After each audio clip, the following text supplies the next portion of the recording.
I've had some games kick my butt in the past, but I don't think anything has come close to killing me as much as getting the Evil Within Zakumu achievement did.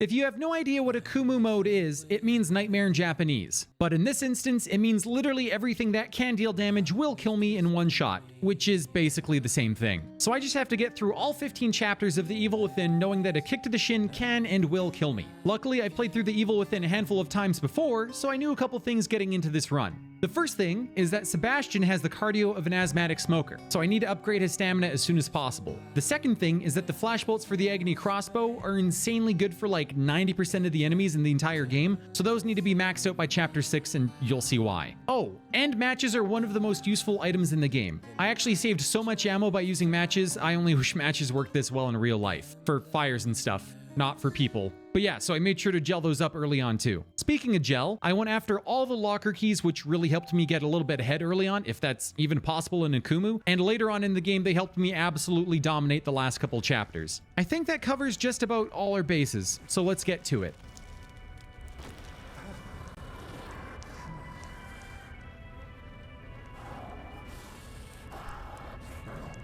Why are the bodies jiggling like that? I don't think they're supposed to do that. What's going on? Why are they doing that? Like, I get it, buddy. I don't want to be here either, but what the hell? Yeah, so for some reason, all those bodies in the beginning were shaking at me, and I just really needed to share that with someone, so thanks. Anyways, I got my first death out of the way pretty quickly, as you should to release the nerves in a run like this.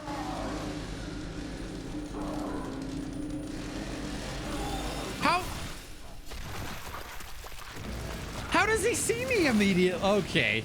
Okay, whatever. Why am I so bad at the first 30 seconds of this video game? The important thing here is that the 4 stealth section taught me something pretty valuable early on. Stealth is really useful in a run where everything kills you in one hit. If you get behind enemies while crouched, you can instantly kill them, but you're vulnerable during the animation, so there's a bit of a trade-off. Hitting people in the face with bottles has the same effect, except you can stab them from the front. So a lot of the early game revolved around me stealthing, bottling, and burning as much as possible. I actually think I ended up dying more to defusing bombs in the first couple of chapters than actual enemies, until chapter 6. Now, the gun that I would argue is the most important weapon in the game shows up pretty early. It's the Agony crossbow. And I mentioned this before as well, but it comes with flash bolts, which are, in my opinion, one of the most important and useful ammos in the entire game. Flash bolts not only stun most enemies, but it also makes it so you can insta-kill them. The exception being some mini-bosses and bosses. Luckily for me, the flash bolts work on the very first mini-boss you fight, and that also let me try some Home Alone shit on him. Bro.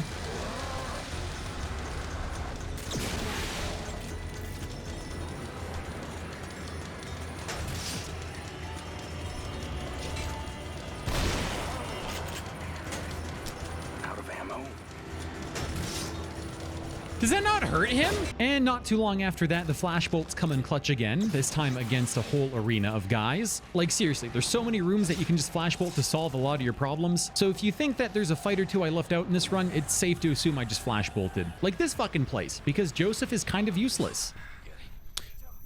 He gets one shot. Oh my god.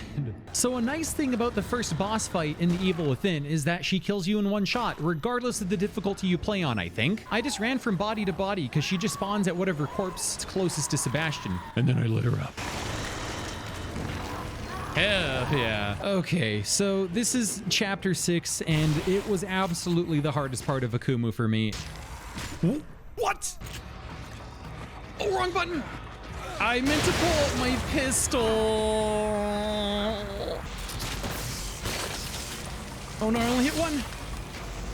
No!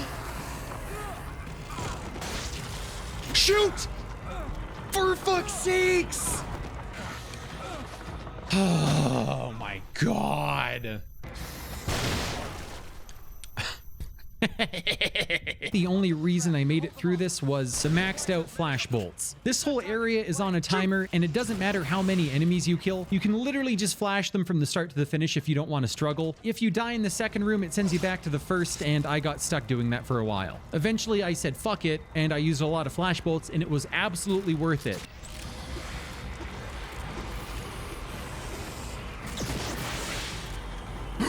Oh, I'm stuck!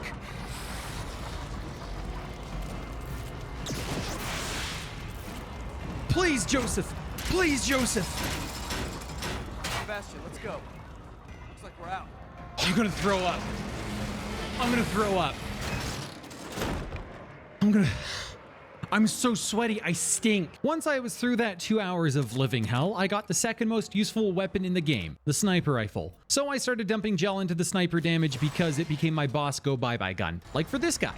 But before that, there's this whole area with bombs everywhere. Joseph lost his gun at some point and picked up an axe, and I made the mistake of thinking that he was going to be a good option for killing enemies and saving me ammo. And I was kind of right, but he's also kind of awful. Joseph. Joseph.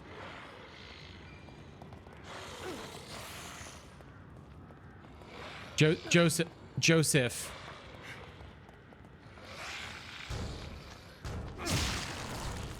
You piece of shit, Joseph. So awful, in fact, that after I kill the chainsaw guy again, I'm gonna shoot Joseph in the brain with an explosive bolt for absolutely no reason. All right, this is the best cutscene in the game. Not because of that. There are only two. We can take them. But because of this.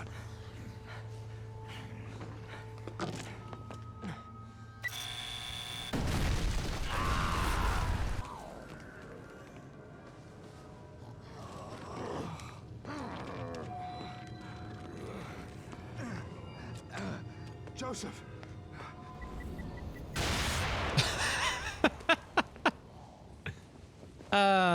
Works like a charm. What would Chapter 6 be without a boss fight after all I've been through so far? Just another reason to have upgraded sniper rifle damage immediately, and maybe in retrospect a shotgun damage upgrade wouldn't have been the worst here either.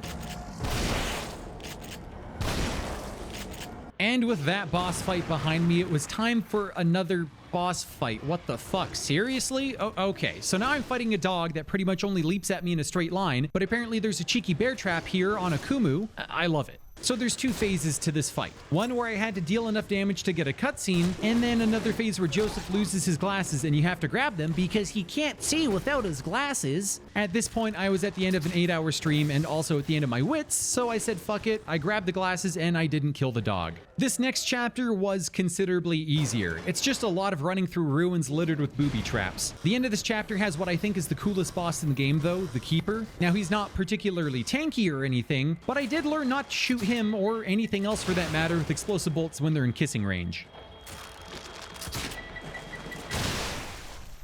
Fuck. Also, look at this bullshit in Chapter 8. They put these harpoon bolts just out of reach. Can you not grab those? Is that bait?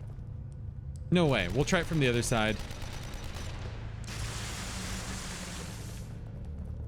Yo, that's fucked up. Chapter 9, however, is the one chapter I probably spam save the most. There's a safe room right in the main hall of the mansion, and Ruvik likes to appear at random, and it's one of those situations where, regardless of the difficulty, you die if he touches you. Now, this happened to me a few times because I'm really bad at dodging him for some reason.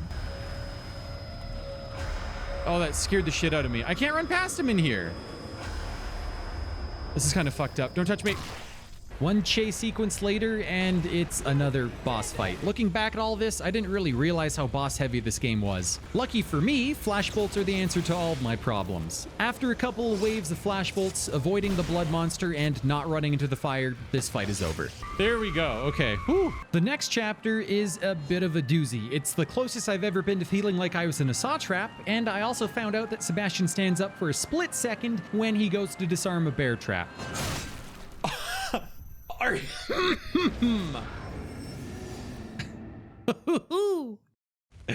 Ooh, yeah, buddy. Having fun. Chatter, you guys having fun? I'm having fun. The hardest part is getting past these big bastards because I had to crank open this door to get on by. Oh god. Oh god. Oh god.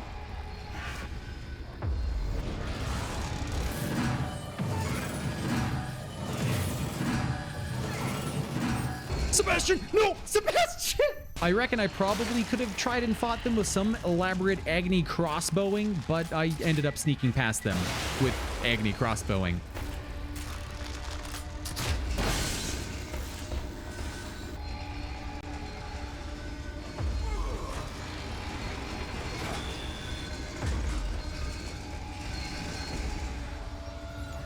Okay, hold up. Wait, are they stuck there? Now, I could have let bygones be bygones, but I died at least like 15 times here, so I did what anyone would do. I cheesed the shit out of them for gel. Obviously, right after that, there's a boss fight. Now, I could have ran past this one, but if you kill Laura at this part, you get a key and some supply. I also might have spent over an hour fighting her in the wrong room, only to realize I wasted my time, because if you don't fight her in the right room, she just fucks off without dropping any gel, and then she'll come right back. 10 out of 10. Great use of my time. Was that it? I thought she died for gel. Wait, this isn't the room. I thought this was the room that you fight her in. I thought this was the room that you had to fight her. Oh my god, I'm killing myself then. I wasted my time. I legitimately thought this was the fucking room, dude. I'm an idiot. Now, you might be seeing a pattern because there's another boss fight immediately, and I don't know what to tell you. I just threw a lot of grenades at it till it died. Chapters 11 to 15 are the last third of the game, and in my opinion, the easiest. I found the Magnum immediately, and there's actually 2 other spots to my knowledge where I could have found it, but grabbing it this early turns those other spots into Magnum ammo drops, which you'll see in a bit makes some of the final bosses really easy. So the Evil Within kind of pulls a Resident Evil 4 here by giving some of the enemies guns for the last bit of the game. However, it's decidedly worse here because of course you die in one shot in a Kumu, but also because these sick fucks with assault rifles pre-fire like they're playing Escape from Tarkov with 200 ping. He pre-fired me!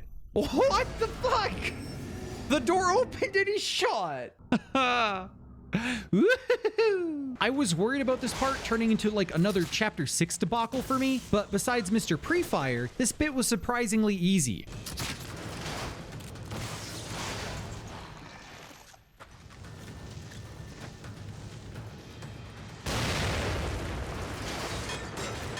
See, this guy's already fucking shooting at me, dude. Uh-oh. That one got him. That one got him. And then we have the gondola.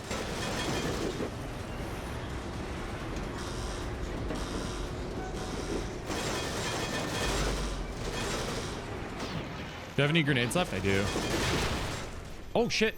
Which was also surprisingly easy. After a couple attempts, it became a memory game, and I was through it before I knew it. Evil Within focus percent. Try not to look at chat challenge. 100% secrets. Try not to shit your pants.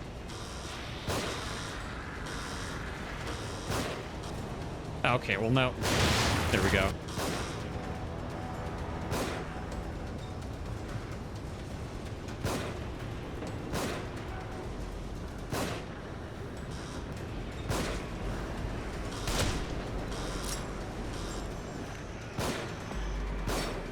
What? There we go.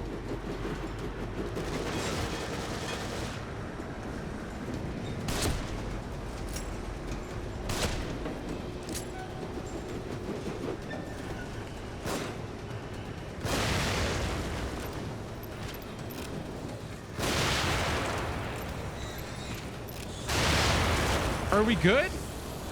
Did we do it? I don't think I want to talk about the water monster part. Hey, look, a certified flashbolt moment. So there's this warehouse that's full of gas, and I think it has the funniest death in all the game. Because you know what happens when you shoot in here, right? Like, you see that sign?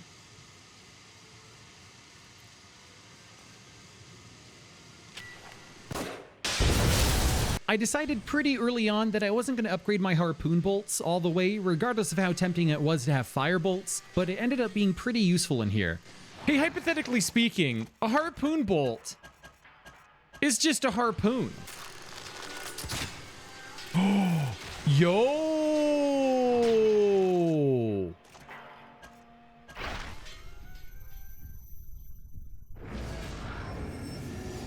Okay. And apparently on Akumu, in the area where I can't shoot anyone, they shoved a whole ass boy band in here to give me a bad time. That's fucked up. That's fucked up. That's fucked up. That's so fucked up. Eventually, we're reunited with Joseph and Kidman, but then Urgot from League of Legends chases us in a pretty lame boss fight, and then this next bit is probably the worst part of the game for me, not because it's hard, but because it has a turret section, and I'm not even sure if turret sections were still popular in 2014. But we're dealing with a guy on a Jeep with a mounted machine gun, and in Akumu mode, that goes about as well as you'd expect.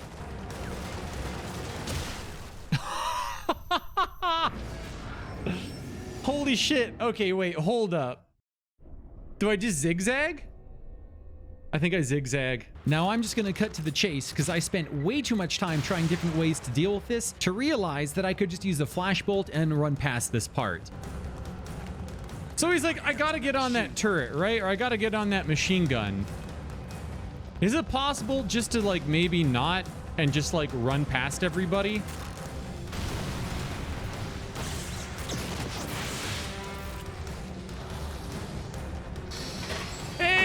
Eat shit! There we go. So at this point in the run, nothing could really stand in my way. I didn't defuse every bomb and I had like 100 scrap for crafting. The RNG gods blessed me with a lot of sniper and magnum ammo in the locker room, and it was pretty smooth sailing for the next couple of chapters. Oh, I mean, I guess I finally pulled out the magnum for a couple of bosses.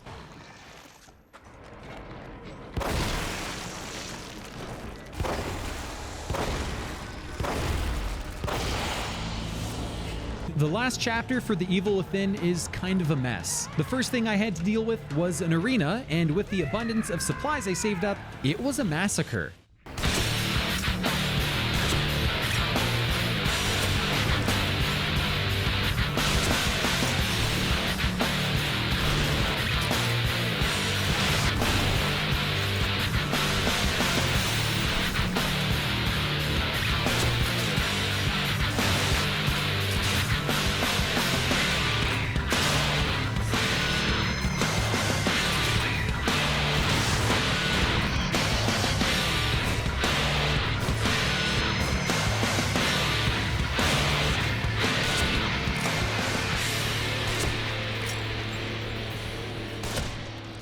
Wait, that wasn't it, was it?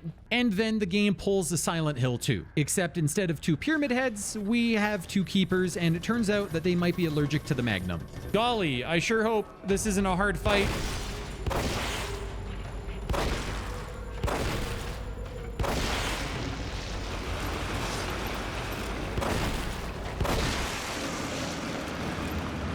After that, there's an obstacle course that's barely worth mentioning. And then the final boss is another turret section. It's really easy.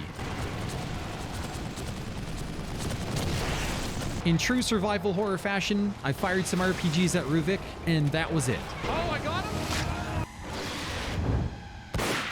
I beat The Evil Within Akumu mode. Got him in the weenie. I think that last shot was clearly a dick shot. Which kind of is how, like, this run is gone, to be fair, so...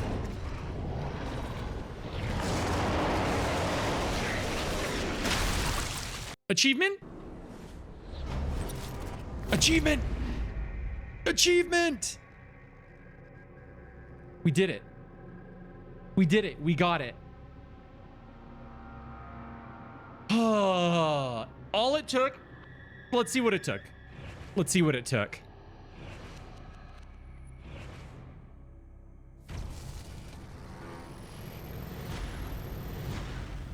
Sub 20 hours. All it took was almost 20 hours of my weekend and 358 deaths. Now we have to ask ourselves, was it worth it? Yes, absolutely. I definitely made this run a lot harder on myself by holding on to as much scrap as I did. And would I recommend going for this achievement? Yeah, sure, if you like survival horror and have a lot of patience for dying, because The Evil Within has like a thin layer of jank to it. I streamed this entire run on my Twitch channel, twitch.tv/anxiety, where I do everything from challenge runs to variety, so you can catch me there if you found this interesting. But man, it's a good thing The Evil Within 2 doesn't have a similar achievement. Ah, fuck.